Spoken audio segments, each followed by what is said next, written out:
نحمده ونصلي ونسلم على رسوله الكريم اما بعد فاعوذ باللہ من الشیطان الرجیم بسم اللہ الرحمن الرحیم۔ سامعین گرامی قدر اور اسٹیج پر تشریف فرما مہمان خصوصی اور آج کی اس مجلس کے چیئر مفتی صاحب، سب سے پہلے تو میں یہاں پر آ کر جو اپنے تاثرات ہیں ان کا ایک مختصر سا اظہار کرنا چاہتا ہوں کہ یہاں کے جو جوان سال اسکالرز ہیں اور محققین ہیں، انہوں نے جو ایک علمی اقدام اٹھایا ہے اور علمی انیشیٹو دور دراز علاقے میں یکسوئی کے ساتھ اور الگ تھلگ ہو کر جو انہوں نے ایک علمی جزیرہ یہاں پر قائم کیا ہے، اور سب سے بڑی چیز جو ہے کہ ان کے ہاں جو علمی ذوق ہے، جو توسع ہے اور تنوع ہے اور جو رواداری ہے وہ بہت کم دکھائی دیتی ہے کہ ایک خاص شناخت کے باوجود انہوں نے مختلف شناختوں کے حامل اسکالرز کو جس رواداری کے ساتھ، جس مساوات کے ساتھ، جس دلی محبت کے ساتھ انہوں نے یہاں پہ ویلکم کیا ہے، وہ ایک میرے لیے بے مثال چیز ہے۔ تو مجھے یہاں پر آ کر بہت ہی خوشی اور فرحت محسوس ہو رہی ہے، اور ابتداءً میں ایک دیانت کا تقاضا سمجھتا تھا کہ میں ان تاثرات کا اظہار کروں۔ اب آتے ہیں اپنے تھیسس کی طرف اور اپنا مقالے کی طرف۔ تو پہلے میں اس کا خلاصہ یا جو ابسٹریکٹ ہے وہ آپ کے سامنے مختصراً عرض کر دیتا ہوں، تاکہ جو ہماری گفتگو کا محور ہوگا اور دائرہ ہوگا وہ آپ حضرات کے سامنے پیش نظر رہے، آپ کے پیش نظر رہے، اور تاکہ سمجھنے میں اور فہم و تفہیم میں جو ہے کوئی دقت پیش نہ آئے۔ جو میرا مضمون ہے یہ بنیادی طور پر جو مسلمانوں کی علمی روایت ہے، اور اس علمی روایت کا اگر ہم ایک کل سرسبد کہیں، یہ جو مرکزی اس کا مبلغ علمی قرار دیں مسلم علمی روایت کا، تو وہ فقہ ہے،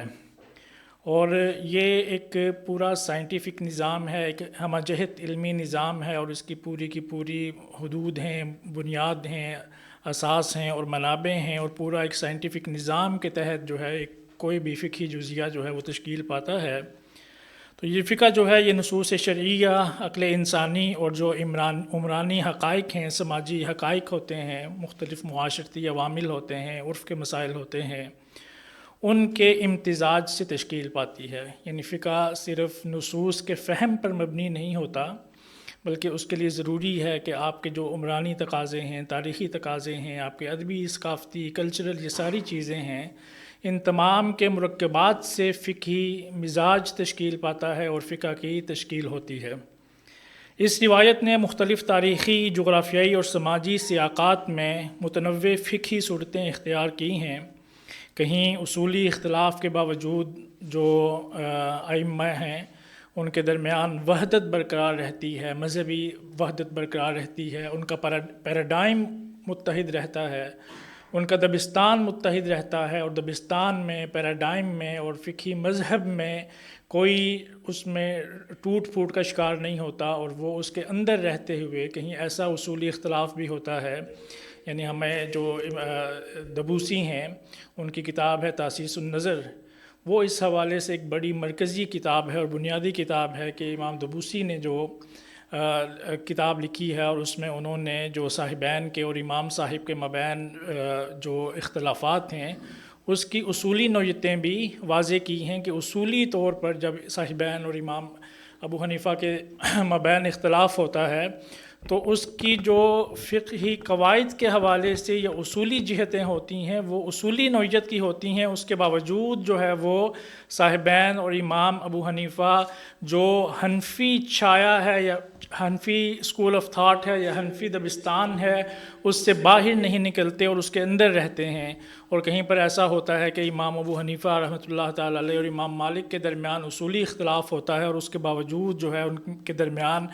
فقہی وحدت نہیں ہوتی، دبستان کا اختلاف ہوتا ہے اور پیراڈائم مختلف ہو جاتا ہے، ایک کی ڈومین الگ ہو جاتی ہے، ایک کا دائرہ الگ ہو جاتا ہے، پورا محور اور پورا مرکز اور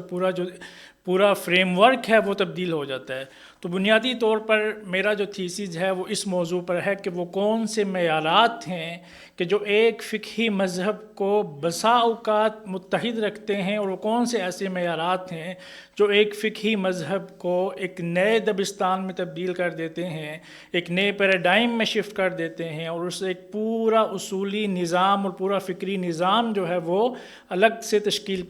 پا جاتا ہے، جیسے شوافع ہیں، حنبلی ہیں، امام مالک ہیں۔ تو آج ہم جو اس کانفرنس میں مقالہ پیش کریں گے وہ بنیادی طور پر اسی سوال کے گرد کھڑا ہے اور اسی سوال پر قائم ہے کہ ان معیارات کا ہم جائزہ لیں کہ وہ جو کون سے معیارات ہیں کہ جو ایک مذہب کو وحدت میں پروئے رکھتے ہیں، اور وہ کون سے ایسے معیارات ہیں۔ یعنی اصولی اختلاف بسا اوقات امام ابو حنیفہ رحمۃ اللہ اور صاحبین میں بھی ہوتا ہے، اس کے باوجود وہ اصولی اختلاف اس مذہب کی جو وحدت ہوتی ہے اس کو توڑتے ہی نہیں ہے، اور اس وحدت کے اندر رہتے ہوئے ہم اصولی اختلاف بھی دیکھتے ہیں۔ امام طبوسی کی کتاب کا میں نے آپ کو حوالہ دیا۔ اسی طرح بسا اوقات ہم یہ سمجھتے ہیں کہ اصولی اختلاف جب ہوگا تو وہ اصولی اختلاف کی بنا پر ایک نئے مذہب کی یا مذہب کی تفریق ہو جائے گی، اور مذہب جو ہے وہ ایک اس دھارے سے نکل جائے گا۔ جو بھی اس اصولی اختلاف کرنے والا ائمہ میں سے جو بھی محقق ہوں گے، جو بھی عالم ہوں گے، جو بھی ہوں گے، وہ جب اصولی اختلاف کریں گے تو وہ اس دبستان سے الگ ہو جائیں گے، اور ان کی وحدت برقرار نہیں رہے گی۔ تو میرے مقالے کا موضوع ہے کہ ہر اصولی اختلاف مذہب کی وحدت کو توڑتا نہیں ہے، ہر اصولی اختلاف جو ہے وہ مذہب کو برقرار رکھنے میں بھی بسا اوقات معاون ہوتا ہے، اور بسا اوقات ایسا ہوتا ہے کہ ایک اصولی اختلاف جو ہے وہ مذہب کی وحدت کو برقرار نہیں رکھتا۔ تو ان سوالات کا، ان معیارات کا، ان عوامل کا اور ان محرکات کا جائزہ ہم لیں گے کہ وہ کون سے عوامل ہیں اور وہ کون سے محرکات ہیں کہ جو ایک مذہب کو وحدت میں پروئے رکھتے ہیں، اور وہ کون سے معیارات ہیں کہ جو ایک مذہب کو دوسرے سے جدا اور ممتاز کرتے ہیں۔ تو اس سلسلے میں پہلے ایک مقدمہ لکھا میں نے، اس کا 3-4 صفحات پہ اس مسئلے کا تعارف کروایا، چونکہ اس مسئلے کا ایک اساسی تعلق مجتہد فی المذہب اور مجتہد منتسب کے ساتھ بھی ہے کہ یہ ایسی شخصیات ہوتی ہیں، یعنی ابن کمال پاشا کی جو تقسیم ہے کہ انہوں نے ان جو درجہ اجتہادات ہے یا مدارج فقہا ہیں اس میں انہوں نے تقسیم کی ہے، اور سب سے پہلا جو انہوں نے درجہ بنایا ہے مجتہد مطلق کا بنایا ہے، پھر مجتہد فی المذہب کا بنایا ہے جسے مجتہد منتسب بھی کہتے ہیں۔ تو اس بحث کا ایک اساسی یا ایک عضوی ربط بھی اس موضوع کے ساتھ ہے، تو اس کو میں نے بیان کرنے کی کوشش کی ہے، اور یہ کہ مجتہد مطلق کون ہوتا ہے، مجتہد فی المذہب کون سا ہوتا ہے، اس کی تعریفات کی ہیں۔ چونکہ وقت اتنا نہیں ہوتا کانفرنسز میں، تو وہ آپ حضرات کے سامنے مقالہ شاید ہوگا، تو وہ آپ وہاں پہ آپ ملاحظہ فرما لیجیے گا کہ مجتہد فی المذہب کی تعریف کیا ہے اور مجتہد مطلق کی تعریف کیا ہے۔ یہ ساری چیزیں آپ مقالے میں تفصیل کے ساتھ دیکھ سکتے ہیں۔ اس کے ساتھ میں نے ایک اور چیز جو یہاں پر لکھی کہ یہ ابن کمال پاشا کی تقسیم ہے، اور ابن کمال پاشا جو ہیں وہ قرن عاشر کے نمائندہ علماء میں سے، احناف میں سے سمجھے جاتے ہیں، اور یہ تقسیم صرف احناف کے ہاں پائی جاتی ہے کہ جو 7 تقسیمات کی ہیں، اس کا جو دیگر ہمارے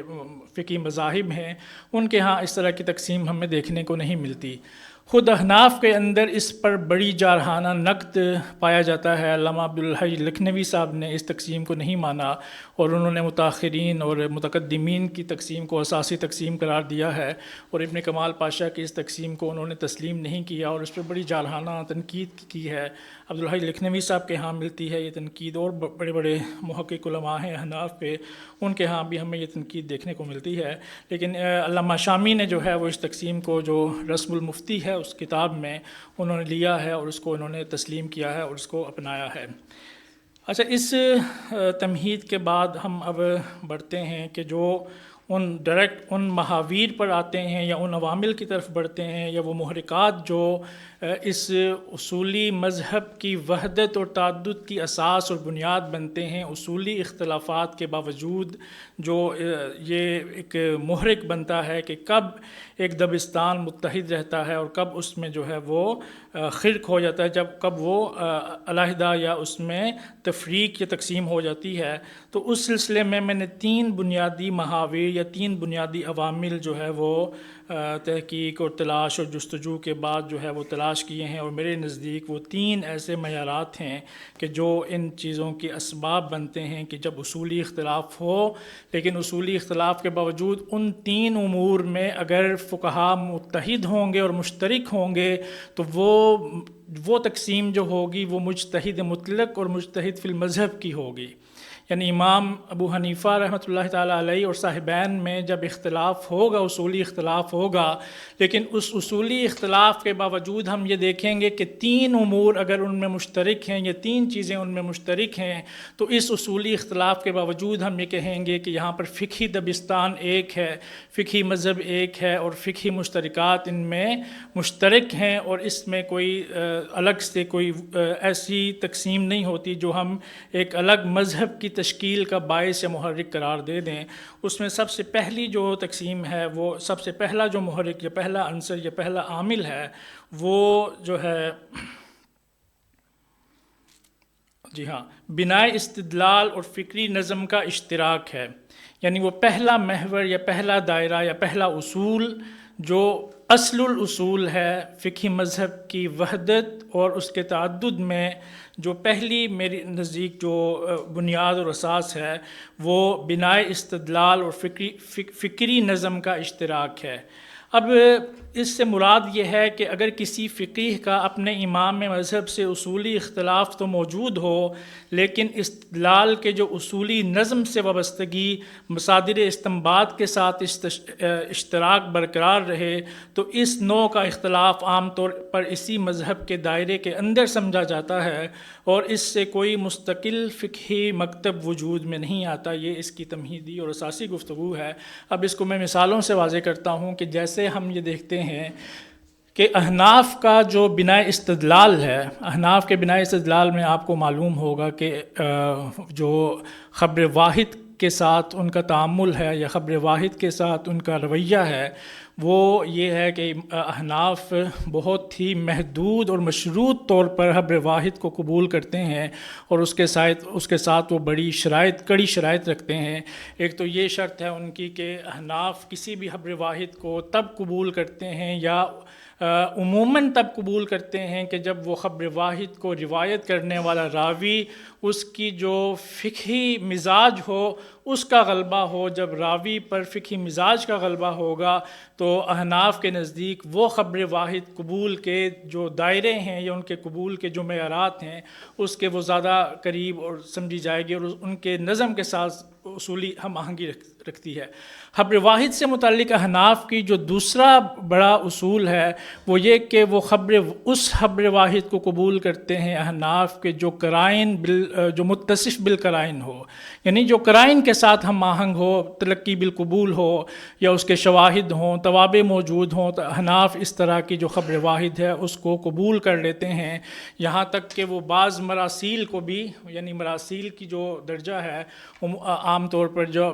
ہم سمجھتے ہیں کہ جب انقطاع فی السند ہو کسی بھی روایت میں، تو انقطاع فی السند کی وجہ سے وہ روایت ضعیف ہو جاتی ہے اور اس کو ضعیف سمجھا جاتا ہے، اور مراسیل میں بھی چونکہ انقطاع ہوتا ہے تو اس کے باوجود احناف کے پیراڈائم میں یہ چیز ہمیں دکھتی ہے کہ احناف اس کے باوجود کہ جب ایک خبر واحد مرسل بھی ہو، اور جب وہ مرسل ہوگی لیکن وہ متصف بالقرائن ہوگی، یعنی اس کے توابع موجود ہوں گے، شواہد موجود ہوں گے، علماء کا تعامل اس کے ساتھ موجود ہوگا، تو احناف جو ہے وہ اس خبر واحد کو قبول کرتے ہیں۔ اور عام طور پر حنفیوں پر ایک یہ الزام لگایا جاتا ہے کہ ان کے جو پورا پیراڈائم ہے، ان کا پورا مبلغ علمی ہے، اس میں حدیث کے ساتھ اعتناء اتنا زیادہ ہمیں دکھائی نہیں دیتا۔ اور اس پہ ہمارے دوست عمار خان ناصر صاحب نے جو کتاب لکھی، انہوں نے اس میں واضح طور پر لکھا کہ جتنا اعتناء بالحدیث احناف کا ہے یا احناف کی فقہی جزیات میں دکھتا ہے، وہ ہمیں جو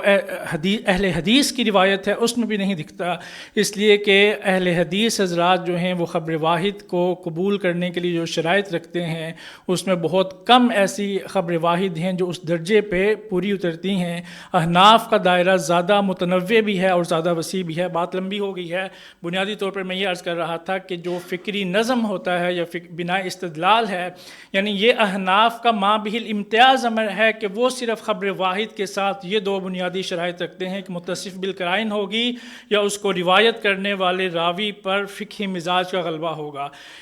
میں اس مالکیوں کی میں مثال دیتا ہوں کہ امام مالک کے ہاں عمل اہل مدینہ جو ہے وہ ان کا فکری نظم ہے یا فکری بنا استدلال ہے جو امام مالک کی نزدیک ہے۔ جس طرح احناف کے ما بہ الامتیاز امور میں خبر واحد کے ساتھ اعتنا خصوصی اور محدود اور مشروط اعتنا ہمیں دکھائی دیتا ہے، اسی طرح امام مالک کے ہاں عمل اہل مدینہ جو ہے اسی طرح تابعین کے ساتھ ان کا جو تعامل ہے اور اعتنا ہے، فقہاء صحابہ کے ساتھ جو ان کا اس طرح کی چیزیں ہیں، تو یہ ایک ایسا نظم ہے کہ جو اس جو فقہی مذہب کا بنا استدلال ہوتا ہے، اور بنا استدلال کی جو تقسیم ہے یہ اصولی اختلاف سے بڑی ہے اور اس سے اوپر کا درجہ رکھتی ہے۔ اور جب ایک جو مجتہد فی المذہب ہوگا یا مجتہد منتسب ہوگا وہ اپنے امام سے اس طرح کا اختلاف کرے کہ جو اختلاف اصولی تو ہو لیکن بنا استدلال مشترک ہو، تو تب وہ فقہی مذہب وحدت برقرار رکھتا ہے۔ لیکن اگر وہ اس نوعیت کا اصولی اختلاف ہو کہ بنا استدلال سے ہی باہر نکل جائے تو تب جا کر وہ ایک الگ سے پیراڈائم کا سبب، تخلیق کا سبب اور تعمیر و تشکیل کا سبب بنتا ہے۔ اس کے لیے میں نے مثالیں آپ حضرات کے سامنے رکھی کہ احناف کا جو خبر واحد کے ساتھ خصوصی اعتنا ہے، جب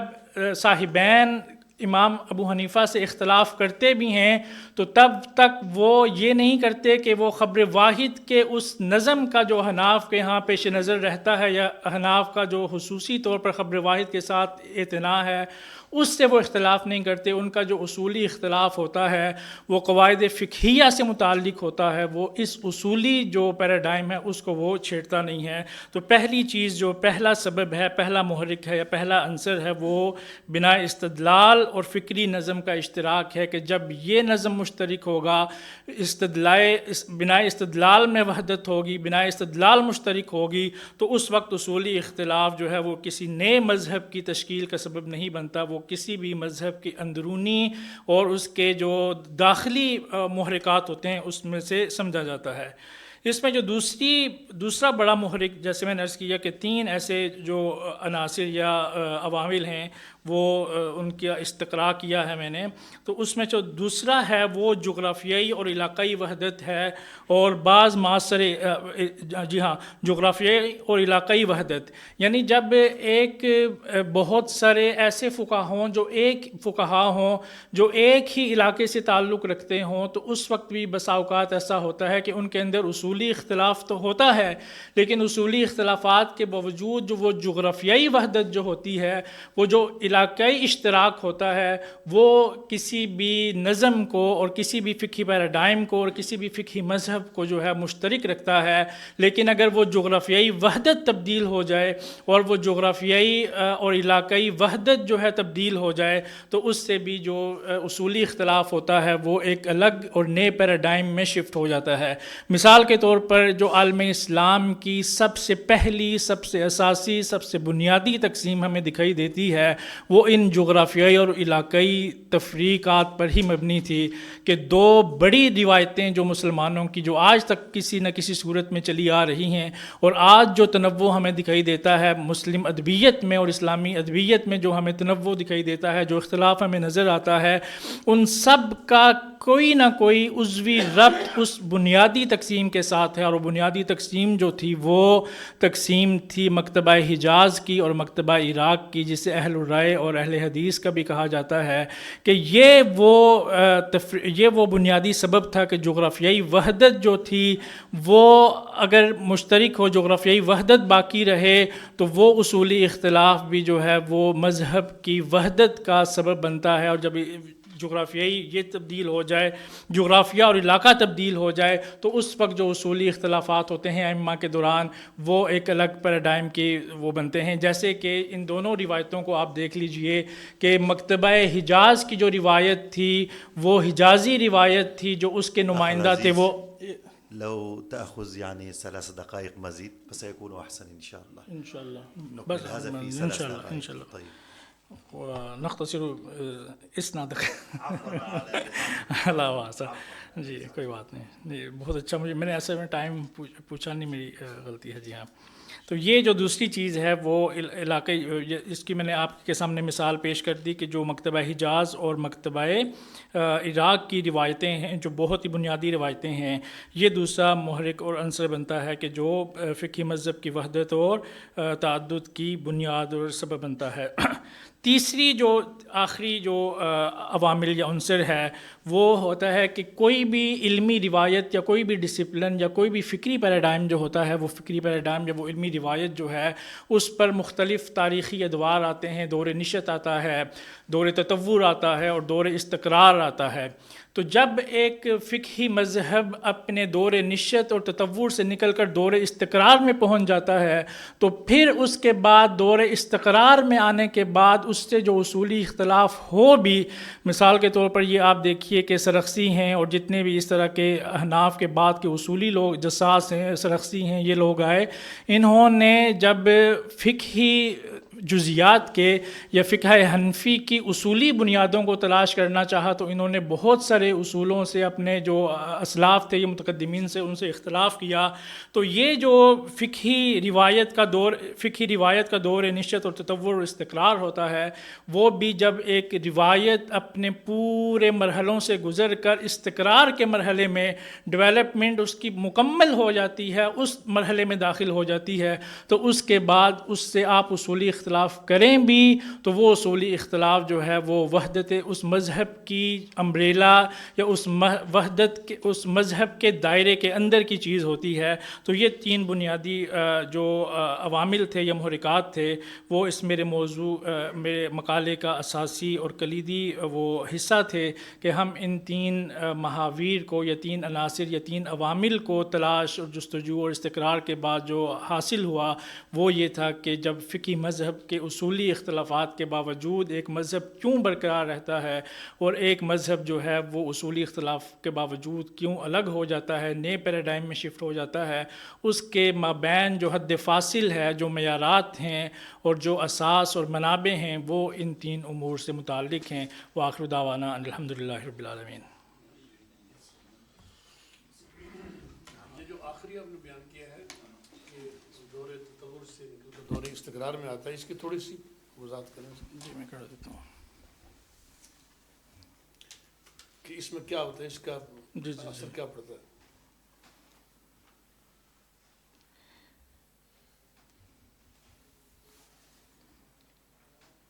اچھا، اصولی اختلافات کے باوجود فقہی دبستان کی وحدت برقرار رکھنے کے اسباب و عوامل میں ایک اہم سبب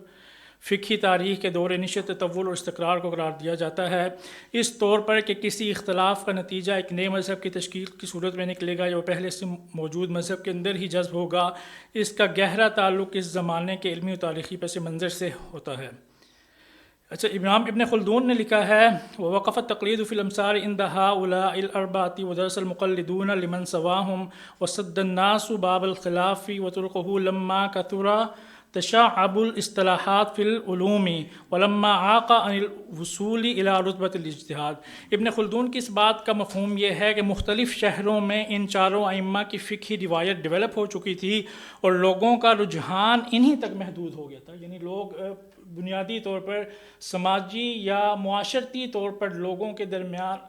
لوگوں کے فہم میں یا اذہان میں ایک چیز ڈیولپ ہو چکی تھی، متعین ہو چکی تھی، راسخ ہو چکی تھی کہ اب جو ہے یہ فقہی جتنے بھی تنوعات ہیں وہ ان 4 دائروں میں مرکوز ہو چکے ہیں. تو اس لیے جو ہے وہ انہی کو سمجھتے تھے، اس لیے وہ کسی نئے مذہب کی طرف نہیں جایا کرتے تھے. اس کا میں نے آگے ایک اور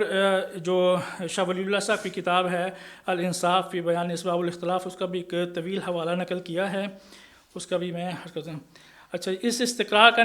نتیجہ ماشاء اللہ هذا يكفي. إذا كان واحد عنده سؤال فليسأل وهو سيجيب إن شاء الله. وأنا أطلب من الباحثين الكرام أن يأخذوا فقط 10 دقائق ليس أكثر من هذا إن شاء الله، سيكون فيه خيرا بإذن الله تعالى.